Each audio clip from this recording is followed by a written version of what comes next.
So today I want to talk about this gouache painting that I did a little while ago.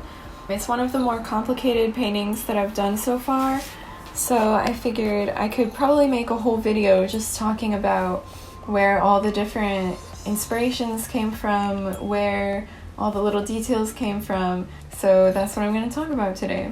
First off, I'll talk about the materials that I use.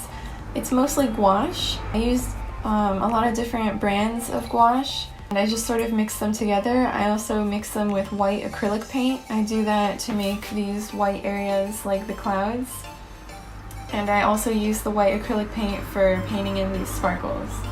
I also used different types of pens, like black ink pens for the outlines, as well as gel pens, yellow outlines. All of the bright yellow is mostly gel pen. I also use colored pencil to do the details for areas like the ocean in the back. As for the paper, it's actually from this sketchbook here. The brand is Winsor & Newton. I like this sketchbook because it's a pretty big size, but it's also a sketchbook, which means that it's sort of easy to start with, I find. You don't really have to worry about preparing the paper or cutting it into a certain shape or anything. You can just sort of go for it and start your painting really quickly. So that's what I like about these sort of nice quality sketchbooks.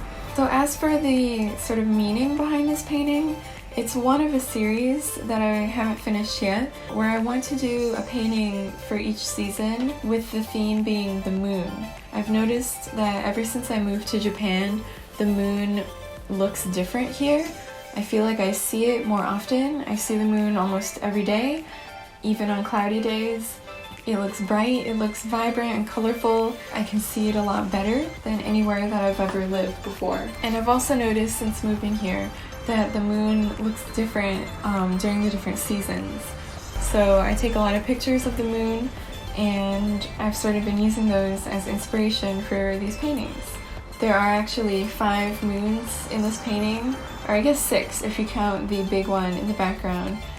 1, 2, 3, 4, 5, and then this one is number 6. So these 5 small moons are all from specific places that I've been and specific times that I thought, the moon looks amazing, and I took a picture of it.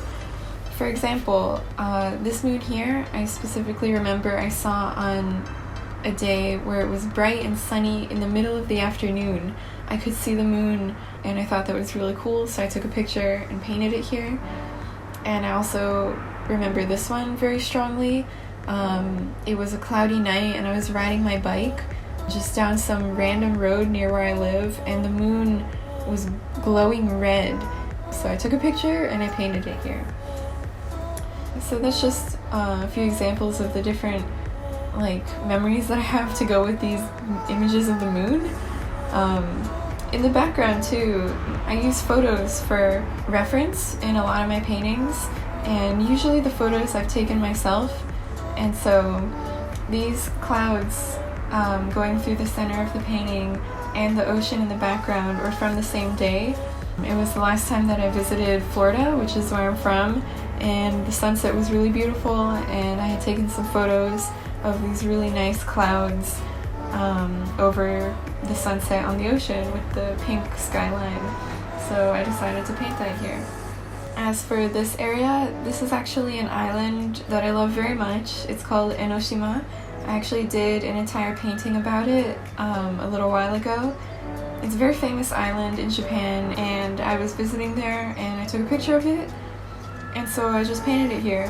So this dragon is also from a place that I like very much and was the feature of my last video, the Dragon Temple, or Ryu no Otera, that I like to go to. This dragon was inspired by the dragons that go down the staircase at that temple. So I also want to talk about some of the things that I've pasted onto the paper. So usually before I put any paint down, I like to paste different things, like interesting papers that I just have sitting on my desk, things that are from my life. There's a lot of paper here in Japan. That might sound weird, but I feel that it's a very paper-based society. Things that, for example, in the US are all done electronically now are still done with paper here. So I like to collect a lot of the papers that I gather in my life. For example, this sort of rectangular paper here is a receipt for my water bill. So I don't know if you can see, but there's actually a circular stamp right here on the paper. They always do that when you pay for something. Somebody will always stamp it. Sometimes it's a red stamp, sometimes it's gray. This, I paid for it at a convenience store, so no fancy red stamps for them, just the gray one. But I still think it's really cool that they still have a very physical way of, you know, confirming, yes, you paid your water bill, and here's a stamp to prove it. And I just painted right on top of it with the gouache. And so underneath that, there's actually a ticket right here. This ticket was for a cable car. I don't remember what mountain it was, but I go to mountains pretty often here in Japan, and most of them have a cable car or a ropeway. You can kind of see the cable car in the background on the ticket here. And so moving over to the top right side of the painting, I have a ticket right here, which is actually for the Tokyo National Museum, or Tokyo Kokuritsu Hakubutsukan. The reason I put this ticket into my painting is because there's actually a dragon on the ticket. You can't really see it because I covered it up with some gouache, but if you look closely, there is in fact a dragon. So now, looking down here at the bottom left, this is also a ticket. This was for an exhibit of ukiyo-e, woodblock prints that I went to see a while ago. Most of the ticket you can't even see anymore because I covered it with paint and this label and all sorts of things. I thought the image of this figure was really cool, and so I decided to keep it, not cover it too much in paint, and give it an outline so that you could sort of see it better. And onto the bottom right here, this is a postcard. Again, I've covered a lot of it with paint, but you can still see the outlines of mountains here. And this is a lake, and this is a road. This is an area that I really like. It's called Okutama. It's actually written here, Okutama-ko, which is the name of the lake. It's a very famous place in western Tokyo. It's a beautiful lake surrounded by mountains, and I love it very much. I've been there 2 or 3 times now. And so I just wanted to use a postcard that I got in this painting.